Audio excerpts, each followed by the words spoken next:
Sometimes we make the worst choices for the best reasons. Anna sat alone in the restaurant, tears streaming down her face. Her sister Victoria had just publicly humiliated her in front of everyone. The shame burned like fire in Anna's chest. Anna couldn't stop the tears from falling. The humiliation was too fresh, too painful to bear in this crowded restaurant. She sat there alone, replaying Victoria's cruel words over and over in her mind. The public humiliation cut deeper than ever before. The rivalry between them started early. Even as children, Victoria was always the perfect daughter while Anna struggled for attention. Throughout their lives, Victoria excelled at everything. Awards, achievements, recognition. Anna always came second, if she was noticed at all. The pattern continued into adulthood. Victoria's perfect grades, perfect career, perfect marriage. Anna lived in her shadow, always the disappointment. At every family gathering, Victoria made sure everyone knew about Anna's failures compared to her own successes. The rivalry was relentless. Then Victoria made her cruelest move yet. At their family gathering, she decided to deliver the most humiliating blow of all. "If you can actually get married in 6 months, I'll pay for Dad's surgery," Victoria announced with a vicious smile. Victoria's cruel bet hung in the air. $80,000 for their father's medical bills. If Anna could prove she wasn't a complete failure. Anna couldn't believe what she was hearing. Her own sister was betting against her ability to find love and happiness. Something inside Anna snapped at that moment. Years of humiliation and disappointment boiled over into fierce determination. Desperate to prove her worth and save her father, Anna accepted the bet without thinking about the consequences that would follow. The deal was struck. Anna had 6 months to get married, or face another devastating defeat at the hands of her perfect sister. 6 months later, Anna stood in her wedding dress. Instead of bridal joy, overwhelming guilt consumed her as she stared at her reflection. She should have been the happiest bride alive, but Anna felt like a complete fraud about to walk down the aisle. Anna touched her wedding veil with trembling hands. The beautiful dress couldn't hide the ugly truth of what she had done. Her heart pounded with shame as she prepared to marry a man who had no idea their entire relationship was built on deception. Anna had won Victoria's cruel bet, but as she stood there in her wedding dress, she realized it might cost her everything that truly mattered. Before we continue with Anna's journey, let us know where you're watching from. Drop your location in the comments. Hit that like button if this story has touched your heart, and subscribe for more incredible tales of love, faith, and redemption. The rivalry between Anna and Victoria began in childhood, rooted in their parents' obvious favoritism that would shape both their lives forever. Even as little girls playing together in their backyard, it was painfully clear that Victoria was the perfect child who could do no wrong, receiving constant praise and attention from their parents who celebrated her every achievement. Meanwhile, Anna struggled desperately for even a fraction of their love and recognition. Learning early that she would always be second best, no matter how hard, she tried to prove herself worthy of the same affection her sister received so effortlessly from everyone around them. Victoria excelled at everything from an early age and received constant celebration from their parents, who showered her with praise for every small achievement and milestone she reached throughout her childhood and teenage years. Meanwhile, Anna learned to accept being consistently overlooked and undervalued, sitting quietly on the sidelines as her sister basked in all the attention and admiration that Anna desperately craved, but never seemed to earn no matter what she accomplished. The pattern became so deeply ingrained that Anna stopped expecting recognition, accepting her painful role as the invisible daughter who would never measure up to Victoria's seemingly effortless perfection. Throughout their teenage years, the painful pattern continued relentlessly, with Anna trying desperately to gain her parents' approval by showing them her good grades and accomplishments, only to be brushed aside with distracted nods, while Victoria's achievements were celebrated with elaborate family dinners and proud phone calls to relatives. Anna's successes were met with half-hearted comments and dismissive glances, while Victoria's were treated like national holidays worthy of celebration, deepening the wound of rejection that grew larger and more painful with each passing year of being overlooked and undervalued by the people who should have loved her unconditionally. Victoria continued to be the perfect daughter throughout college, graduating with highest honors and immediately landing a prestigious position at a top law firm, while their parents beamed with pride and bragged to everyone they knew about their successful daughter. Anna watched from the audience as Victoria received yet another round of accolades and recognition, feeling the familiar sting of being the less accomplished sister who would never be good enough to earn the same level of pride and celebration from their family, no matter what path she chose to pursue in her own life. Despite the constant disappointment and rejection at home, Anna found her true calling as an elementary school teacher, discovering that she had a natural gift for connecting with children and helping them learn and grow in ways that brought her genuine fulfillment and purpose. Her classroom became a sanctuary where she could pour out all the love and attention she had never received, creating a warm and nurturing environment where every child felt valued, special, and important. Teaching gave Anna a sense of worth and showed her that she had something valuable to offer the world, even if her own family couldn't see or appreciate her gifts.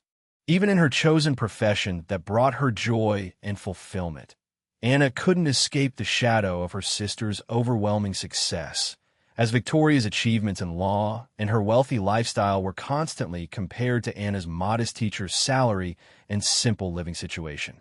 The feelings of inadequacy followed her everywhere like a persistent dark cloud, making her question her worth and value as a person, especially during family gatherings where Victoria's material accomplishments were celebrated, while Anna's meaningful work with children was dismissed as less important and less worthy of respect or recognition from their parents and extended family members. Their father, Henry, had always been a hard-working man, spending long hours in the factory to provide for his family, his hands roughened by years of manual labor and his back aching from the physical demands of his demanding job. He was fundamentally a good man who loved both his daughters deeply in his own way, but he had never learned how to show affection equally, unconsciously favoring Victoria's academic achievements because they reminded him of the educational opportunities he never had. Henry's own insecurities about his lack of formal education made him value Victoria's success more, though he never intended to hurt Anna or make her feel less loved than her accomplished sister. When Henry's health began to fail after years of hard physical labor and exposure to industrial chemicals, the family received devastating news that would change everything for both sisters and create a crisis that threatened to tear them apart. The doctor explained with grave concern that Henry needed expensive heart surgery that would cost $80,000, a staggering sum that seemed impossible for their working-class family to afford on their limited income. The medical bills piled up quickly, and without adequate insurance coverage for the specialized procedure, the family faced the terrifying reality that they might lose their beloved father simply because they couldn't pay for the treatment he desperately needed. Anna felt the crushing weight of responsibility and guilt pressing down on her shoulders as she stared at the mounting medical bills, knowing that her modest teacher's salary could never cover even a fraction of the astronomical cost of her father's life-saving surgery. She felt completely helpless and frustrated by her inability to provide the financial help her family desperately needed in this crisis, while knowing that Victoria had the resources and connections to help, but seemed unwilling to do so without making it into another opportunity to demonstrate her superiority and success. The guilt of being unable to save her father ate away at Anna's heart, making her feel like a failure once again when her family needed her most. As Anna watched her father grow weaker and more frail each day, she became consumed with desperate thoughts of finding a way to help him, even though she felt completely powerless against the enormous financial burden that threatened to destroy their family and take away the man they all loved. She spent sleepless nights lying awake and wondering how they would ever raise the money for his surgery, feeling the crushing weight of being unable to save the man who had worked so hard to provide for them throughout their lives, despite his imperfections. Anna's desperation and sense of responsibility grew stronger each day as she realized that time was running out for her father, and she would do anything to save him. Victoria arrived at the family gathering in her usual dramatic fashion, stepping out of her husband's expensive luxury car with the confidence of someone who had never known financial struggle or personal failure. She wore designer clothes that cost more than Anna made in several months, and her jewelry sparkled in the sunlight as she surveyed the modest family home with barely concealed superiority. Every gesture and movement was calculated to remind everyone present of her success and elevated status, as if she needed to constantly prove that she had transcended her humble beginnings and become someone far more important than the rest of her working-class family. As the family gathered around the dinner table, Victoria immediately launched into a detailed account of her latest promotion at the prestigious law firm, describing her new corner office, her increased salary, and the high-profile clients she now represented. She spoke with obvious pride and satisfaction, ensuring that everyone understood exactly how successful and important she had become in the legal world. Her voice carried that familiar tone of superiority that Anna remembered from childhood, the one that said she was destined for greatness, while everyone else was meant to admire her achievements from a distance and feel grateful to be related to someone so accomplished. Victoria then pulled out her phone to show everyone photos from her recent European vacation, scrolling through images of luxury hotels, expensive restaurants, and exclusive tourist destinations that most people could only dream of visiting. She described each location in detail, making sure everyone knew exactly how much money she and her husband had spent on their extravagant trip around the continent. Anna sat quietly listening, feeling the familiar sting of inadequacy as her sister once again demonstrated the vast difference between their lifestyles and financial situations, knowing that Anna could never afford such luxuries on her teacher's salary.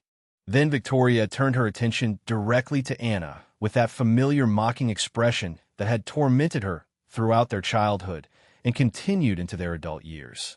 "And what about you, Anna?" Victoria asked with false sweetness that barely concealed her cruel intentions. "Still teaching those little kids? Still living in that tiny apartment downtown? When are you finally going to do something meaningful with your life?"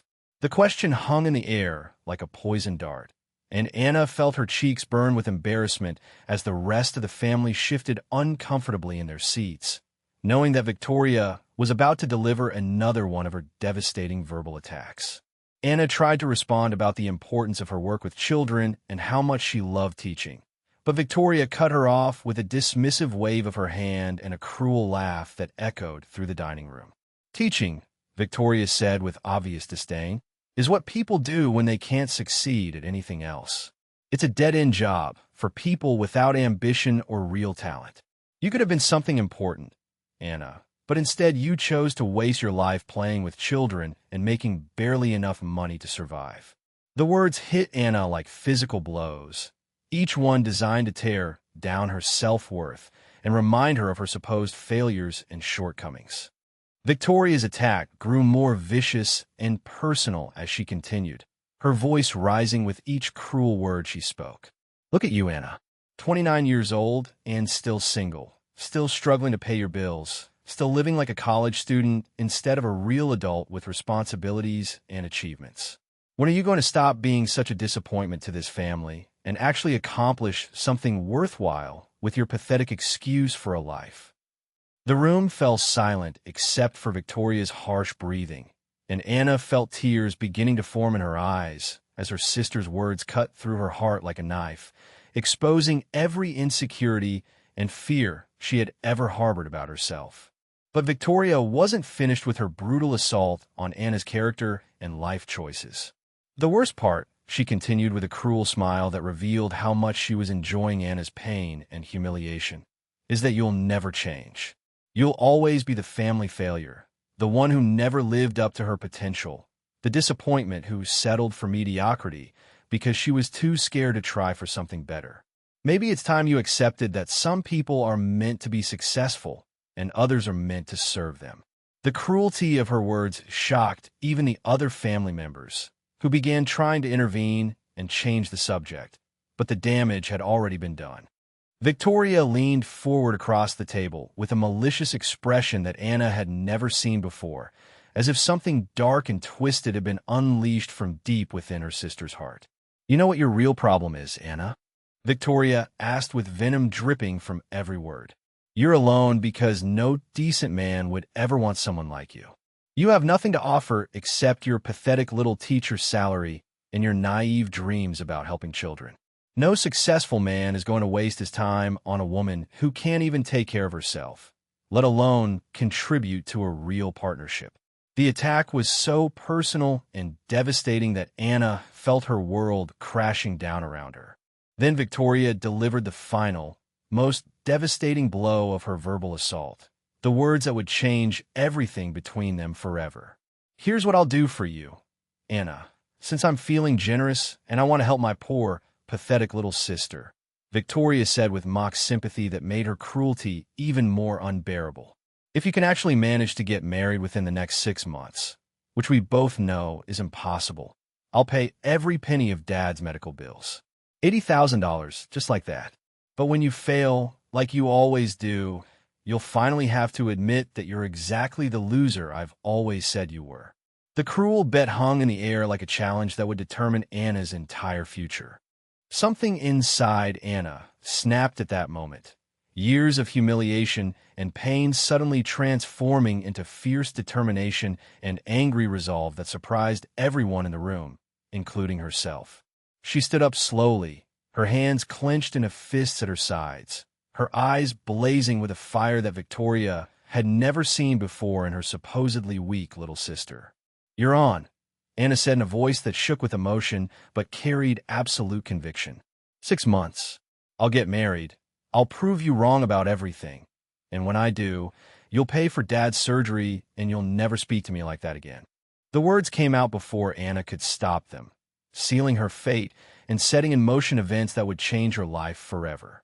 Anna walked into the small neighborhood coffee shop with a purpose that had nothing to do with caffeine and everything to do with Victoria's cruel bet that was already consuming her thoughts and driving her desperate actions.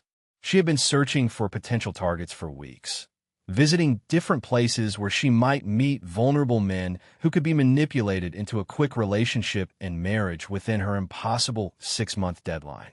As she scanned the room with calculating eyes, she noticed a man working quietly in the corner, surrounded by carpentry tools and with shavings, completely absorbed in his work and seemingly unaware of anyone around him, which immediately marked him as a promising candidate for her scheme.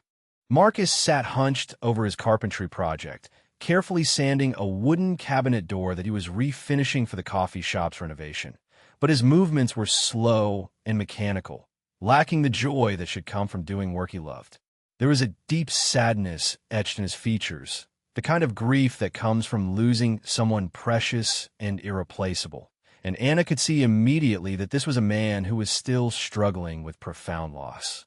His wedding ring was noticeably absent, but the pale band of skin on his finger told the story of someone who had only recently stopped wearing it, and Anna's predatory instincts recognized him as exactly the type of vulnerable, lonely man she needed to target for her desperate plan. Anna deliberately chose a table near Marcus's work area, positioning herself where she could observe him closely while pretending to be absorbed in the book she had brought as a prop for this hunting expedition. She watched him work with the cold calculation of a predator studying its prey, noting the way his shoulders sagged with loneliness, the way he occasionally paused in his work to stare out the window with distant, pain-filled eyes, and the way he seemed completely isolated from the world around him. This was perfect, Anna thought with ruthless satisfaction. A grieving widower who was probably desperate for companionship and too emotionally damaged to think clearly about relationships. Exactly the kind of vulnerable target she needed to manipulate into a quick marriage. Anna deliberately knocked over her coffee cup, sending the hot liquid spilling across her table and onto the floor, while making sure to gasp loudly enough to draw Marcus's attention to her stage predicament. She had calculated this move carefully, knowing that a decent man would feel compelled to help a woman in distress, and she watched with satisfaction as Marcus immediately looked up from his work with concern and alarm. The accident was perfectly executed to make her appear vulnerable and clumsy rather than manipulative, and Anna put on her most helpless expression while internally congratulating herself on the smooth execution of her plan to make contact with her chosen target without appearing too forward or aggressive. Marcus immediately stopped his work and approached Anna's table with genuine concern written across his kind face, bringing paper towels and offering to help clean up the mess without being asked or expecting anything in return. "Are you okay? Did you burn yourself?" he asked with sincere worry in his voice. And Anna had to suppress her satisfaction at how easily he had taken the bait and fallen into her carefully laid trap. She played up her gratitude and embarrassment, allowing him to take charge of the cleanup while she acted flustered and helpless, knowing that his natural protective instincts and genuine kindness were exactly the weaknesses she could exploit to draw him into her web of deception and manipulation.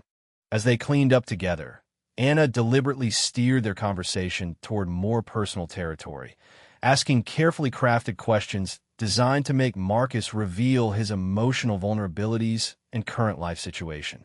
She expressed sympathy and understanding when he mentioned that he had been struggling since his wife's death 3 years ago, internally cataloging every piece of information that she could use to manipulate him later.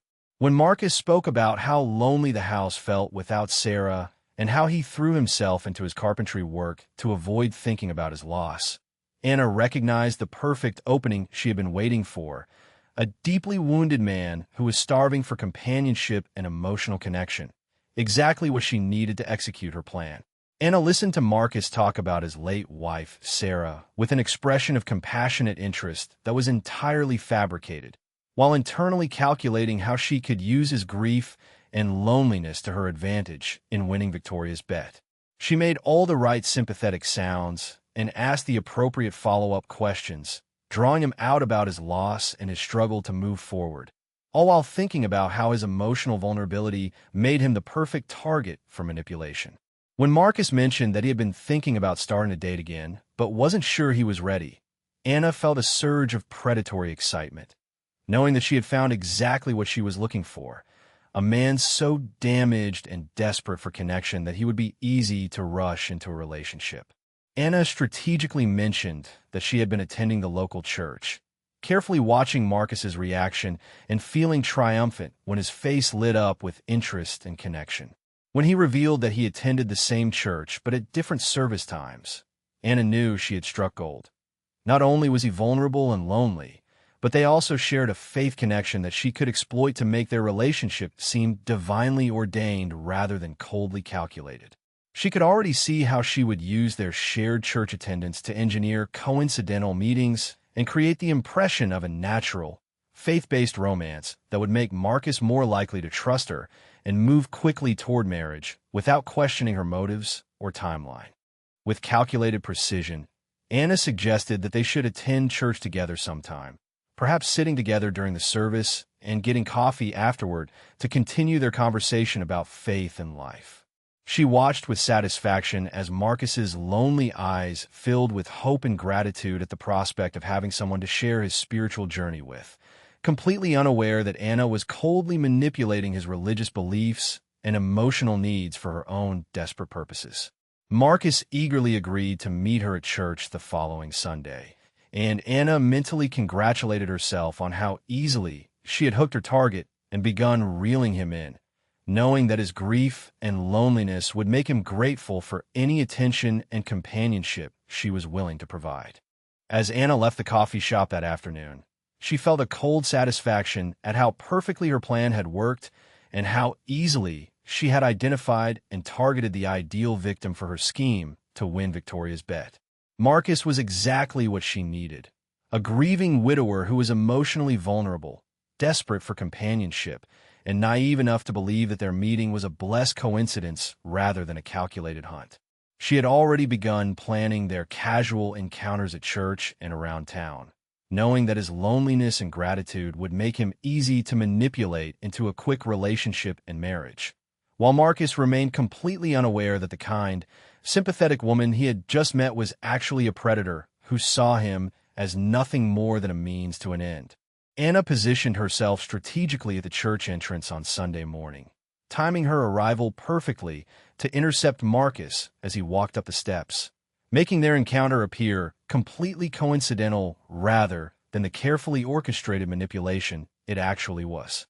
She had spent considerable time planning this accidental meeting, even going so far as to arrive early and wait in her car until she saw him approaching, then rushing to position herself where their paths would naturally cross. When Marcus spotted her, and his face lit up with genuine surprise and pleasure, Anna felt a surge of satisfaction at how easily her plan was working, though she made sure to appear equally surprised and delighted by their unexpected encounter at church. Anna suggested with apparent spontaneity that they sit together during the service, making it seem like a natural, friendly gesture rather than another calculated move in her campaign to ensnare Marcus in her web of deception and manipulation. Marcus accepted her invitation with obvious gratitude and happiness, clearly thrilled to have companionship during worship after months of sitting alone in the same pew where he had once sat with his beloved wife Sarah. As they walked into the sanctuary together, Anna mentally congratulated herself on how perfectly she was playing the role of the sweet, devout woman who was genuinely interested in sharing his faith journey, while internally calculating how this religious connection would help her manipulate him into trusting her completely. After the church service, Anna smoothly suggested they grab coffee together to continue their conversation about the sermon and their shared faith, creating another opportunity to deepen her psychological manipulation of Marcus's emotional vulnerabilities. As they sat in the cozy coffee shop discussing scripture and spiritual matters, Anna carefully steered the conversation toward topics that would make Marcus reveal more about his grief, his loneliness, and his desperate need for companionship and emotional support. She listened with feigned compassion as he talked about how difficult it had been to maintain his faith after losing Sarah, all while calculating how she could use his spiritual struggles to position herself as the answer to his prayers and the blessing God had sent to heal his broken heart. Throughout the following week, Anna engineered several more coincidental encounters with Marcus, including running into him at the grocery store where she had observed him shopping during her surveillance of his routine habits and schedule. She timed her arrival perfectly to encounter him in the produce section, acting completely surprised by the meeting while internally celebrating another successful manipulation of their interactions. Marcus was clearly pleased by what he believed was another fortunate coincidence, commenting on how nice it was to keep running into each other around town, completely unaware that Anna had been carefully studying his patterns and deliberately placing herself in his path to create the illusion of fate bringing them together. During their grocery store encounter, Anna casually suggested they grab lunch together at a nearby restaurant, making the invitation seem spontaneous and friendly rather than part of her calculated campaign to spend more time with him and deepen their connection. Marcus accepted her invitation with obvious enthusiasm, grateful for the company and clearly beginning to develop feelings for the woman he believed was a kindred spirit who had appeared in his life at exactly the right moment. As they shared a meal together, Anna continued her careful manipulation, asking thoughtful questions about his work, his dreams, and his recovery from grief, all while appearing to be a compassionate listener who truly cared about his well-being and happiness. Anna expressed what appeared to be genuine fascination with Marcus's carpentry work, asking detailed questions about his projects and techniques, while secretly finding his enthusiasm for woodworking rather boring and irrelevant to her ultimate goals. However, she recognized that showing interest in his passion was crucial for building the emotional connection she needed to manipulate him into falling in love with her quickly enough to meet Victoria's cruel deadline. Marcus responded to her apparent interest with obvious pleasure, explaining his craft in detail and sharing stories about meaningful projects he had completed for families in the community, completely unaware that Anna was simply performing the role of an interested and supportive woman while calculating how to use his openness against him. Anna began sharing carefully selected and edited stories about her own life, presenting herself as a woman who had also experienced disappointment and loneliness, creating a false sense of shared experience and emotional connection that would make Marcus feel they were meant to understand each other. She talked about her struggles with her family and her sense of not quite fitting in anywhere, omitting the crucial details about Victoria's bet and her desperate need to get married within 6 months to save her father's life. Marcus responded with obvious empathy and growing emotional attachment, clearly beginning to see Anna as someone who could understand his pain and perhaps help heal the wounds left by his wife's death. Exactly the response Anna had been manipulating him toward. Later that week, Anna engineered yet another chance encounter with Marcus at the local park where she had observed him taking solitary walks in the evenings, clearly as part of his routine for dealing with grief and loneliness. She timed her own walk perfectly to intersect with his path, acting delighted by the surprise meeting while internally satisfied that her surveillance and planning were paying off so effectively. Marcus seemed genuinely happy to see her again, commenting with innocent pleasure about how they seemed to keep running into each other everywhere, interpreting their frequent meetings as signs that perhaps God was bringing them together for a reason, which was exactly the interpretation Anna had been hoping to cultivate in his mind. During their park encounter, Anna suggested that since they both enjoyed evening walks and kept running into each other anyway, perhaps they should start walking together regularly, making the proposal seem like a natural progression of their friendship rather than another calculated step in her seduction plan. Marcus agreed enthusiastically to her suggestion, clearly thrilled at the prospect of having regular companionship during what had previously been lonely evening walks filled with memories of Sarah and struggles with his grief. Anna felt a surge of satisfaction at how easily Marcus was falling into her trap, how grateful he was for her attention, and how quickly she was becoming an important part of his routine and emotional life, exactly as she had planned from their very first meeting. As Anna walked beside Marcus through the park that evening, listening to him talk about his hopes for the future and his gradual healing from loss, she felt a complex mixture of satisfaction at her successful manipulation and unexpected guilt about deceiving such a genuinely kind and vulnerable man. She had succeeded in making herself indispensable to his emotional recovery and daily routine, positioning herself as the caring woman who understood his pain and could help him move forward into a new chapter of his life. However, as Marcus spoke with growing warmth about how much her friendship meant to him and how grateful he was for her presence in his life, Anna experienced an uncomfortable moment of recognizing that she was destroying an innocent man's trust and exploiting his grief for her own desperate purposes, though she quickly pushed such thoughts aside to focus on her ultimate goal.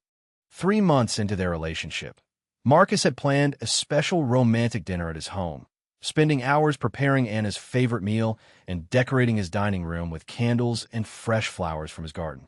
When Anna arrived and saw the care he had put into creating this intimate evening together, she felt her heart skip with genuine emotion, surprised by how deeply his thoughtfulness affected her despite her original manipulative intentions. The man she had targeted as a vulnerable victim had revealed himself to be incredibly kind, attentive, and loving in ways that Anna had never experienced before, making her feel cherished and valued in a way that was both wonderful and terrifying given the deception underlying their entire relationship.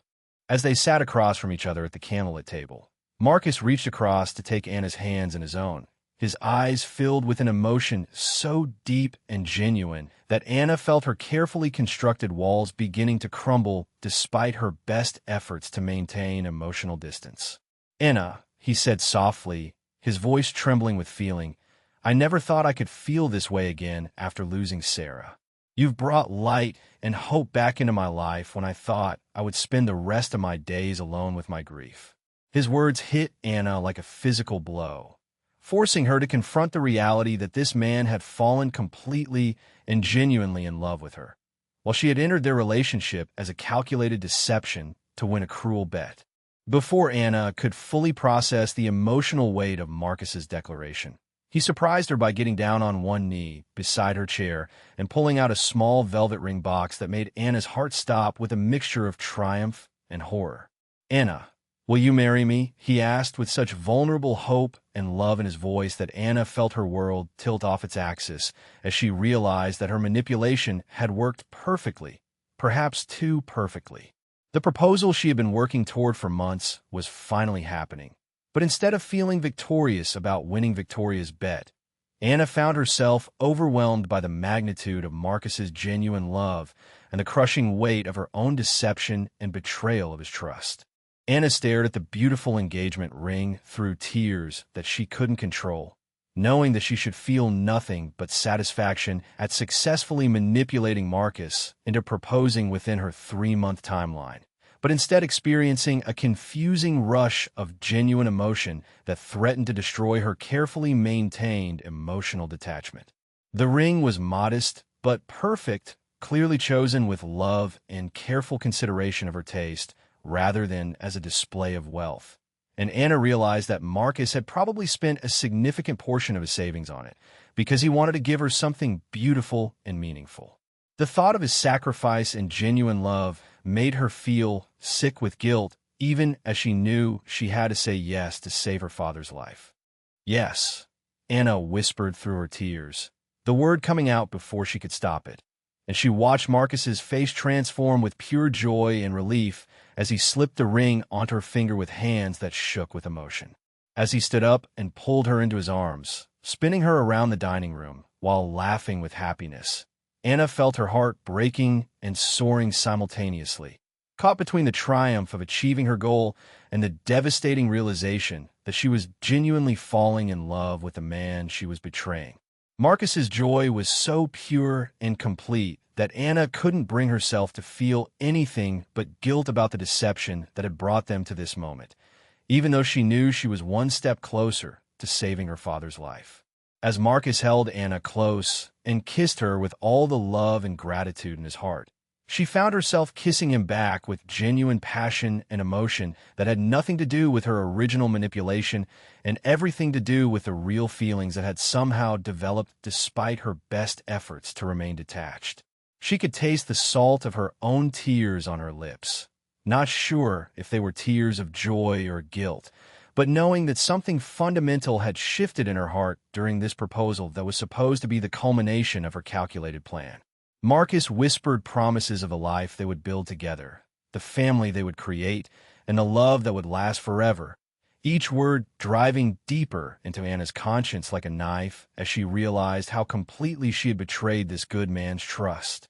Later that night, as Marcus slept peacefully beside her with a contented smile on his face, Anna lay awake staring at the engagement ring on her finger and wrestling with emotions she had never expected to feel when she started this deception. The ring caught the moonlight streaming through the bedroom window, sparkling like the tears she was fighting to hold back as she confronted the reality that her heart had betrayed her careful plans by actually falling in love with her intended victim. Marcus stirred in his sleep and unconsciously reached for her, pulling her closer with a murmured endearment, and Anna felt her heart break a little more as she realized how much she had grown to love this gentle, honest man who deserved so much better than the lie she had built their relationship on.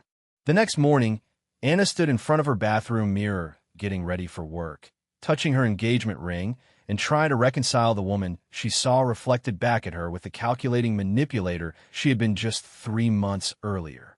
The face in the mirror looked genuinely happy and in love, which terrified Anna because she knew that her feelings for Marcus had become real somewhere along the way, complicating everything about her original plan to use him to win Victoria's bet.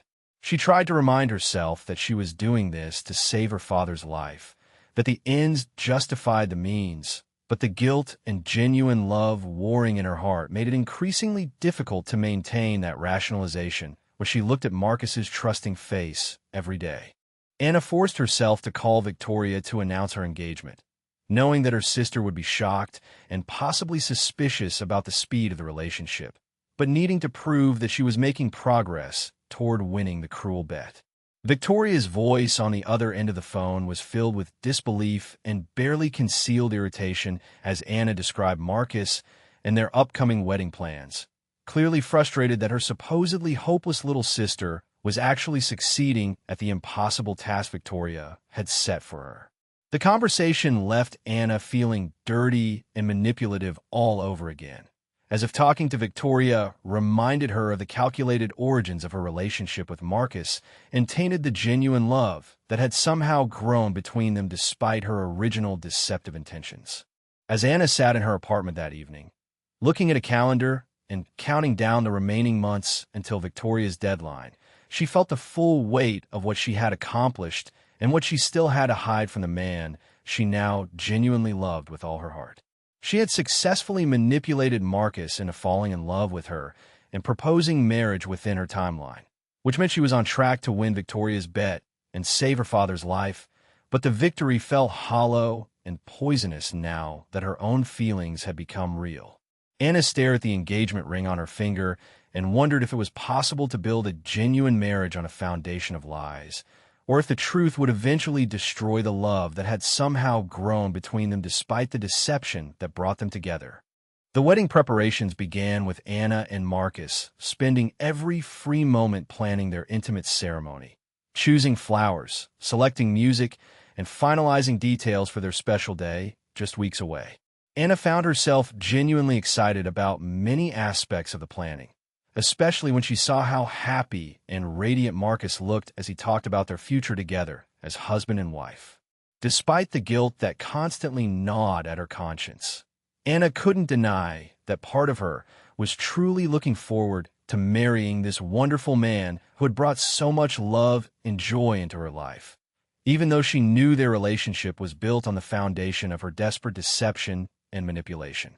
Anna tried on her wedding dress and felt a complex mixture of genuine happiness and crushing guilt as she looked at herself in the mirror, seeing a bride who was genuinely in love, but also a woman who had built her entire relationship on lies and manipulation. The dress was beautiful, and she knew Marcus would be amazed when he saw her walking down the aisle toward him. But Anna couldn't shake the feeling that she was wearing a costume rather than a wedding gown, playing a role rather than genuinely celebrating the union of two hearts. Still, beneath all the guilt and deception, there was a part of Anna that was truly excited to become Marcus's wife, even if the circumstances that brought them together were far from ideal or honest. Marcus spoke constantly and enthusiastically about the life they would build together after their wedding, describing the children they would have, the home they would create, and the years of happiness that stretched ahead of them. His face glowed with love and anticipation as he painted pictures of their future family, talking about teaching their children to work with wood and taking family vacations to places he had always wanted to share with someone special. Anna listened to his dreams with a heart that was simultaneously full of love for this wonderful man and heavy with the knowledge that she was betraying his trust, though she found herself genuinely excited about the possibility of building a real life with him despite the deceptive beginning of their relationship. Anna's father, Henry, showed remarkable improvement once he learned that his surgery would be paid for and his health could be restored, his color better, and his spirits lifted by the prospect of beating his heart condition and returning to a normal life. When Anna visited him in the hospital, he expressed his gratitude and pride in her upcoming marriage, telling her how happy he was that she had found such a good man and how much he was looking forward to dancing at her wedding. Anna accepted his congratulations and shared in his optimism about his recovery, feeling a mixture of relief that her father would live and guilt that his salvation was being purchased through her deception of an innocent man who deserved so much better than the lies she had woven around their relationship. James, Marcus's best friend and business partner, grew increasingly concerned about the speed of Marcus's relationship with Anna and decided to confront him about his worries during one of their working sessions in the carpentry shop. "Marcus, I'm happy that you're moving on from Sarah, but don't you think you're rushing into this marriage a little too quickly?" James asked with genuine concern in his voice. "You've only known Anna for a few months, and you're still grieving your wife. Are you sure you're thinking clearly about this decision, or are you just lonely and grateful for the attention?" James's questions came from a place of love and friendship, but they struck at Marcus's deepest insecurities about his readiness to love again. Marcus immediately and passionately defended Anna against James's concerns, his voice rising with emotion as he spoke about the love he felt for his fiancée and his certainty that their relationship was right and blessed. "James, I know this might seem fast to you, but Anna is the most genuine, caring woman I've ever met," Marcus said firmly. "She understands my grief about Sarah, she shares my faith, and she makes me want to live again instead of just existing. I'm not rushing into this because I'm lonely. I'm marrying her because I love her completely and I can't imagine my life without her. Anna is God's gift to me, and I won't let anyone, even you, make me doubt that." James could see that Marcus was absolutely convinced of Anna's sincerity and goodness, completely unaware of the deception underlying their entire relationship. Despite Marcus's passionate defense of Anna, James couldn't shake his concerns about the relationship and continued to express his doubts, though more gently after seeing how deeply his friend's feelings ran. "I just want to make sure you're not setting yourself up to get hurt again," James said carefully. "Something about the timing feels off to me, and I've noticed she seems to always show up wherever you are, like she's trying too hard to be part of your life. Maybe I'm wrong, but I care about you too much not to say something." Marcus listened to his friend's concerns, but remained absolutely firm in his conviction that Anna was sincere and that their love was real, refusing to entertain any doubts about the woman who had brought such joy back into his life after years of loneliness and grief. The wedding day arrived with Anna and Marcus exchanging vows in an intimate ceremony at their small church, surrounded by close friends and family members who had come to witness their union and celebrate their love. Anna spoke her vows with genuine emotion, promising to love and honor Marcus for the rest of her life. Words that felt both completely true and utterly false given the circumstances that had brought them together. Marcus's vows were filled with gratitude and love as he promised to cherish Anna and build a life with her that would honor both their love and his late wife's memory. His voice breaking with emotion as he spoke about the second chance at happiness that Anna represented in his life. When the pastor pronounced them husband and wife and Marcus kissed Anna at the altar, she felt her heart soar with genuine love and happiness, even as her conscience screamed about the deception that had made this moment possible. The small congregation applauded their union with real joy and celebration, completely unaware that they were witnessing the culmination of a desperate manipulation rather than a pure love story. Anna had officially won Victoria's cruel bet and secured her father's life-saving surgery. But as she looked into Marcus's eyes filled with love and trust, she realized that her victory might ultimately cost her everything that had become precious to her, including the genuine love of the man she had married under false pretenses. At their small wedding reception, Anna smiled and accepted congratulations from their guests while battling the complex emotions warring in her heart about what she had accomplished and what she might have lost in the process. Marcus was radiant with happiness, introducing Anna to extended family members and thanking everyone for sharing in their special day, completely trusting and innocent in his joy about beginning married life with the woman he believed was his perfect match. Anna realized that she had succeeded beyond her wildest dreams in manipulating Marcus into marriage within Victoria's timeline, but she had also fallen genuinely in love with him in the process, creating a situation where her greatest triumph was also potentially her greatest tragedy, depending on whether the truth of her deception ever came to light. The first few weeks of married life brought Anna and Marcus a happiness that felt both completely genuine and terrifyingly fragile as they settled into their new routine as husband and wife in Marcus's cozy home. Anna found herself genuinely enjoying the simple domestic pleasures of cooking breakfast together, sharing morning coffee, and falling asleep in Marcus's arms each night, moments that felt natural and right despite the deceptive foundation of their relationship. Marcus was clearly thriving in their marriage, his face more relaxed and joyful than Anna had ever seen it, and she began to hope that perhaps they could build something real and lasting together, even though their beginning had been tainted by her manipulation and lies about her true motivations for pursuing him. Anna and Marcus fell into comfortable routines of married life, cooking meals together, working in the garden, and spending quiet evenings reading or talking about their day, simple pleasures that brought them both genuine contentment and joy. Marcus often commented on how natural their life together felt, how perfectly they complemented each other, and how grateful he was to have found someone who shared his values and dreams for the future. Anna treasured these peaceful moments when she could almost forget about the deception that had brought them together, focusing instead on the very real love that had grown between them despite the lies that formed the foundation of their relationship, though the guilt never completely disappeared from her consciousness. True to her word, Victoria paid their father's medical bills in full, writing the check for $80,000 with an expression of grudging respect and barely concealed irritation that her supposedly hopeless sister had actually succeeded in winning their cruel bet. Victoria had clearly expected Anna to fail spectacularly and provide her with another opportunity to demonstrate her superiority. So Anna's success in getting married within the 6-month deadline was both a victory for Anna and a frustrating defeat for Victoria's expectations. The payment of their father's medical expenses was processed quickly and efficiently, ensuring that Henry would receive his life-saving heart surgery without any further delays or financial complications that could threaten his recovery and survival.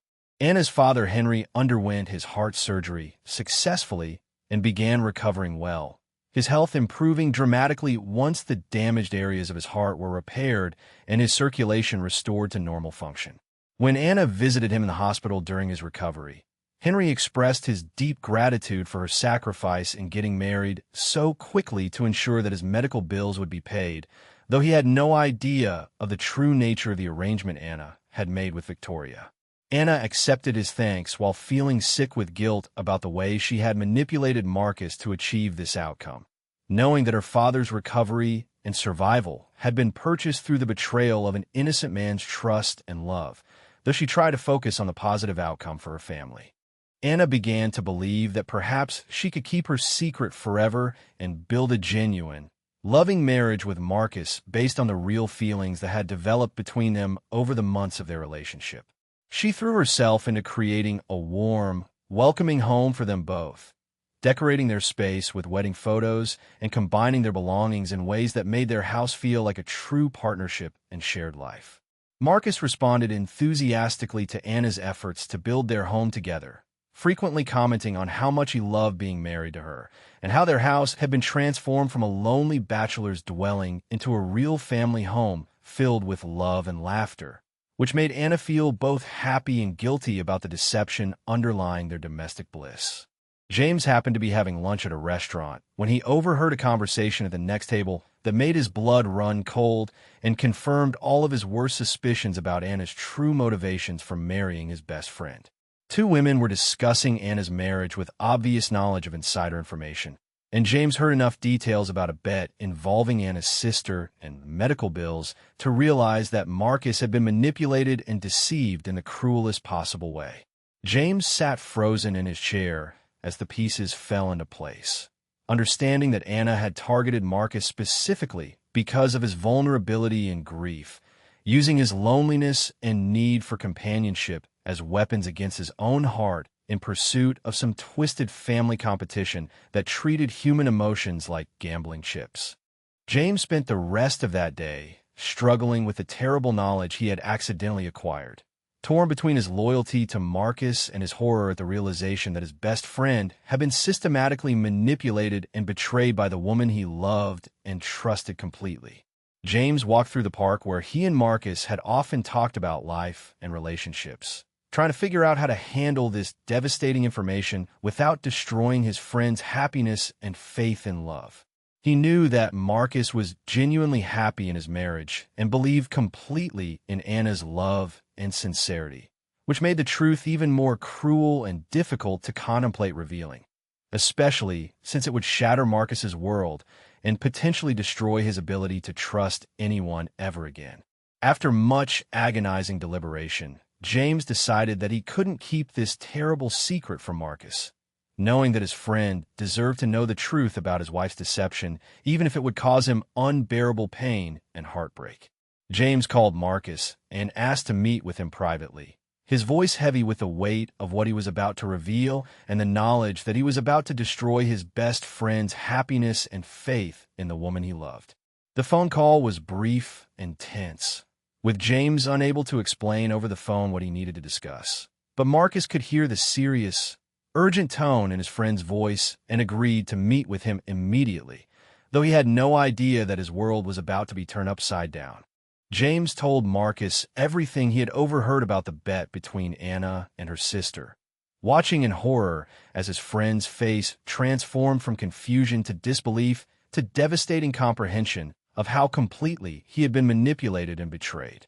Marcus listened in stunned silence, as James explained the details of Anna's deception, how she had targeted him specifically because of his vulnerability after Sarah's death, and how their entire relationship had been a calculated manipulation designed to win money for her father's medical bills. The revelation hit Marcus like a physical blow, and James could see his friend's heart breaking in real time as the man he had tried to protect realized that everything he believed about his marriage and his wife's love was a carefully constructed lie designed to exploit his grief and loneliness. Marcus sat in stunned silence for long minutes after James finished explaining what he had discovered, his mind struggling to process the magnitude of Anna's betrayal and the realization that his entire marriage was built on the cruelest deception imaginable. The man who had trusted completely, loved without reservation, and believed that God had sent him a second chance at happiness was forced to confront the devastating truth that he had been nothing more than a target in a twisted family game. His grief and vulnerability exploited by the woman he had given his heart to completely. Marcus felt something fundamental break inside him as he realized that Anna had manipulated every moment of their relationship, from their first meeting to their wedding day, using his love for Sarah and his loneliness as weapons against his own heart in pursuit of her desperate goals. Marcus walked through the front door of their home that evening with a look of devastation and rage that Anna had never seen before, his face transformed by the knowledge of her betrayal into something cold and unfamiliar that made her blood freeze with terror. Anna looked up from preparing dinner with a smile that died on her lips when she saw her husband's expression, immediately sensing that something terrible had happened, but having no idea that her worst nightmare was about to unfold before her eyes. The comfortable domestic scene that had become their evening routine was shattered in an instant as Marcus stood in the doorway staring at her with eyes full of pain and fury, holding the terrible knowledge that would destroy everything they had built together over the past months. "I know everything, Anna," Marcus said in a voice that was deadly quiet and filled with more pain than Anna had ever heard from another human being, his words hitting her like physical blows that knocked the breath from her lungs. "I know about the bet with your sister. I know about your father's medical bills.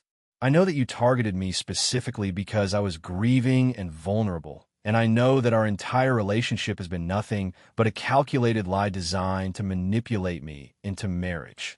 Anna felt the color drain from her face as Marcus spoke, her worst fears becoming reality as she realized that somehow, impossibly, the truth had been discovered and her carefully constructed deception had finally collapsed around her like a house of cards. Anna's first instinct was to deny everything, to try to convince Marcus that whatever he had heard was a misunderstanding or a lie spread by people who wanted to hurt them. But the words died in her throat when she saw the absolute certainty in his eyes. "No, Marcus, you don't understand," she started desperately, reaching toward him only to have him step back as if her touch would contaminate him. "Whatever you heard, it's not what you think. Yes, there was a bet, but that's not. I mean, I do love you. I really do love you. And that's real even if..." But Anna could see that her denials were only making things worse, that Marcus could hear the guilt and deception in her voice, even as she tried to explain away the inexplicable.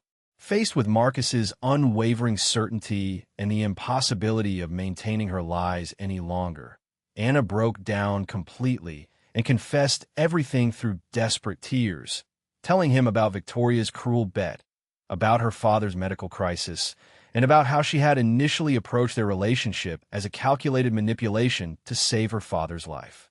"But Marcus, please, you have to believe me," Anna sobbed as she watched her husband's face crumble with the full realization of how completely he had been betrayed. "I did start this as a lie, but I fell in love with you for real. Everything between us became real. The love I feel for you is the most genuine thing in my life, even if it began with deception. Please don't let this destroy what we've built together." Marcus listened to Anna's confession with an expression of such profound betrayal and pain that Anna felt her heart breaking just watching him process the magnitude of what she had done to him and their marriage. "How can you say you love me when you built our entire relationship on lies?" Marcus asked, his voice shaking with emotion. "You studied me like a predator studies prey. You used my grief over Sarah as a weapon against me. You manipulated my faith, my loneliness, my need for companionship, and turned all of it into tools for your deception. Every kiss, every conversation, every moment we shared was tainted by your lies. How am I supposed to believe that any of it was real when the foundation of everything was calculated manipulation designed to trap me into marriage? Anna tried desperately to make Marcus understand that her feelings had become genuine despite their deceptive beginning. But every word she spoke seemed to make the situation worse as Marcus questioned every moment of their relationship with the devastating clarity of someone who finally saw the truth. Was any of it real, Anna? Marcus demanded, his voice breaking with pain. When you said you loved me, were you acting? When you cried during our wedding vows, was that part of the performance? When you held me at night and whispered about our future together, were you just playing a role to keep me trapped in your web? How am I supposed to know what was genuine and what was manipulation when you're such a skilled liar that you had me completely fooled for months? Marcus began pacing the living room like a caged animal, his hands shaking with rage and grief as he processed the full implications of Anna's betrayal and what it meant for everything he had believed about their life together. You knew exactly how to manipulate me because I was stupid enough to tell you about Sarah, about my grief, about how lonely I was, Marcus said with bitter self-recrimination. You took all of my vulnerabilities and used them as a roadmap for how to deceive me most effectively. You turned my dead wife's memory into a tool for your manipulation. You used my faith against me. You made me believe that God had sent you to heal my broken heart when you were actually the one breaking it all over again. Only worse this time because I trusted you completely. Tell me the truth for once in your life, Anna, Marcus demanded, stopping his pacing to stare at her with eyes that were red with unshed tears and burning with the need to understand how completely he had been deceived. Did you ever love me at all? Or was I just a mark in your con game? When did the manipulation end and real feelings begin? Or were you just so good at lying that you convinced yourself you loved me to make the deception easier to maintain?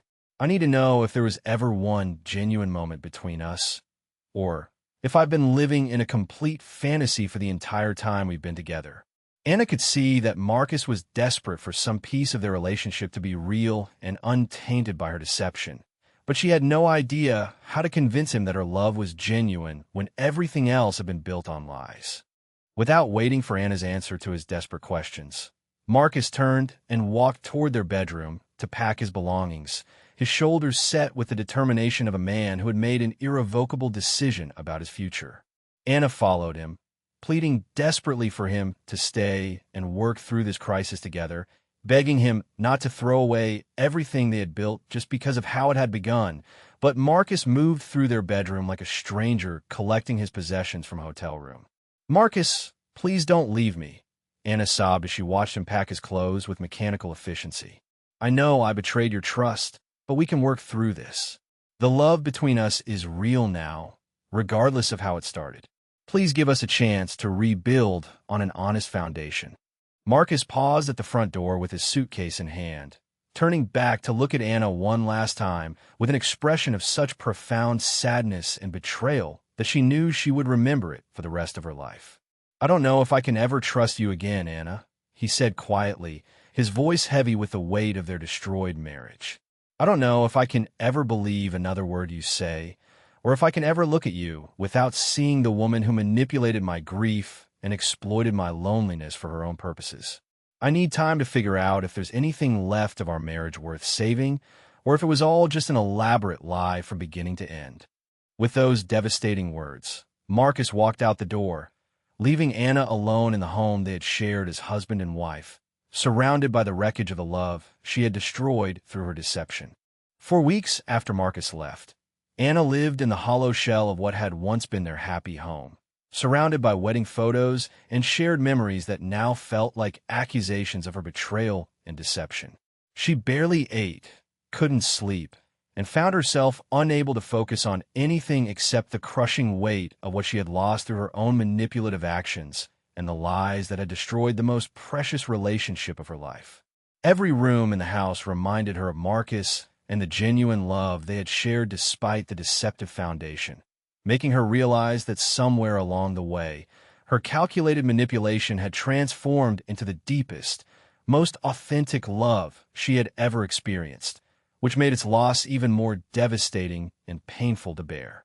Desperate for guidance and struggling with guilt that threatened to consume her completely, Anna sought help from Pastor Mitchell, the wise minister who had officiated their wedding ceremony and who had known both her and Marcus throughout their relationship.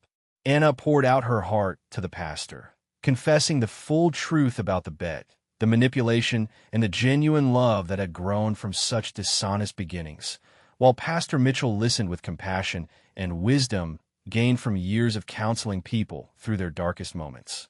The pastor helped Anna understand that while her actions had been wrong and hurtful, redemption was possible through genuine repentance, forgiveness, and the courage to face the consequences of her choices with honesty and humility. Pastor Mitchell explained to Anna that true repentance required more than just feeling sorry for her actions. It demanded a fundamental change in her heart and a willingness to make amends for the pain she had caused, even if those amends were rejected or didn't lead to reconciliation. Anna, you cannot undo the deception that began your relationship with Marcus, the pastor said gently, but you can choose to live differently from this point forward, with complete honesty and integrity, regardless of whether Marcus chooses to forgive you or rebuild your marriage. God's forgiveness is available to you, but healing the human relationships you've damaged will take time, patience, and the acceptance that some consequences of our actions cannot be reversed, only learned from and used to become better people. Meanwhile, Marcus was staying with a friend, struggling to process the betrayal and grief while trying to understand how someone he had loved and trusted so completely could have deceived him so thoroughly from the very beginning of their relationship. He found himself cycling through anger, sadness, and a profound sense of loss that went beyond just losing Anna.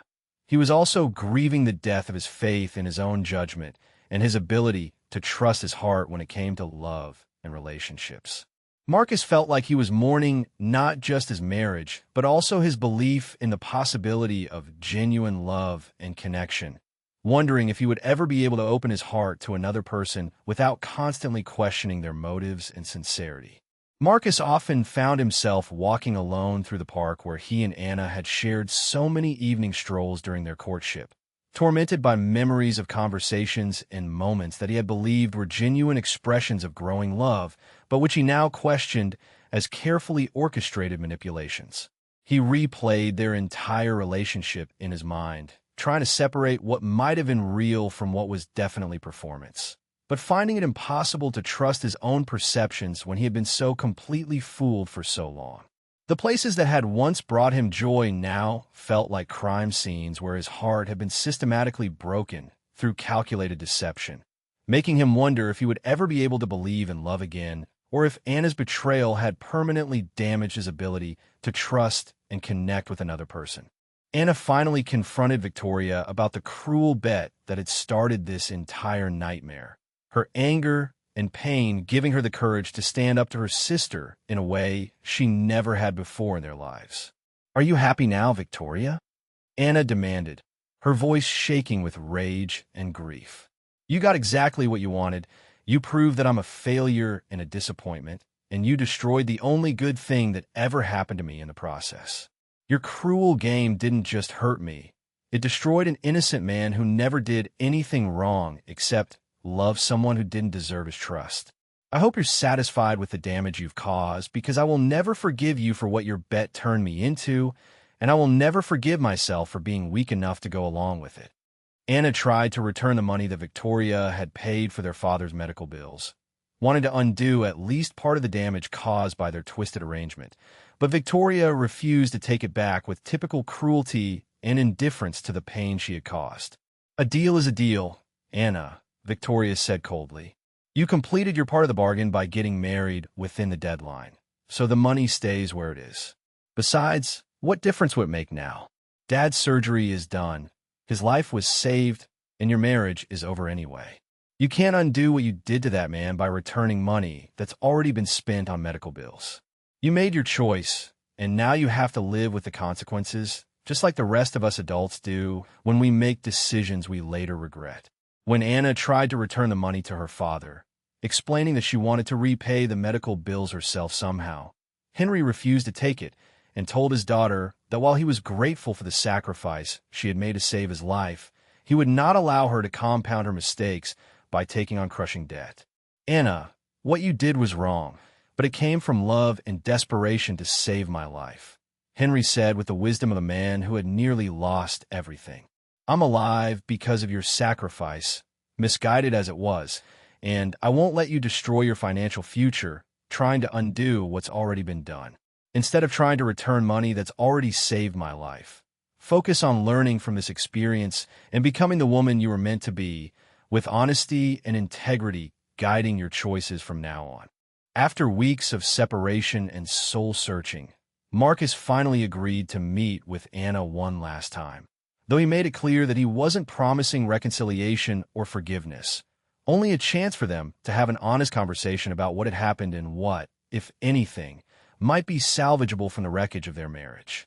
Anna approached the meeting with a mixture of desperate hope and crushing fear, knowing that this might be her only opportunity to prove that her love for Marcus was genuine and that she had learned from her terrible mistakes.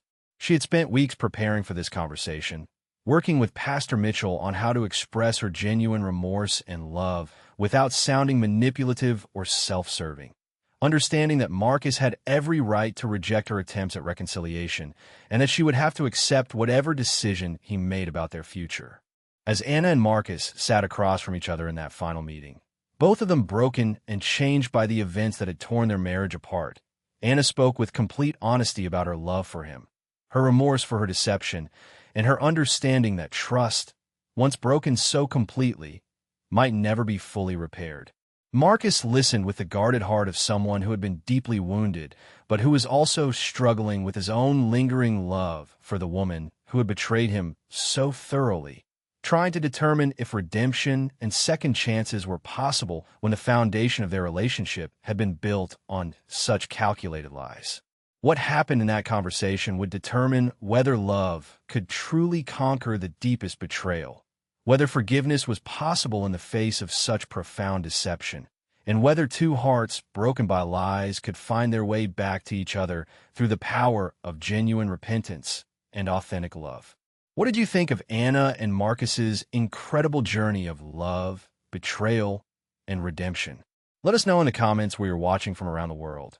And if this story touched your heart and restored your faith in second chances, please hit that like button and subscribe for more amazing tales that prove love can overcome anything.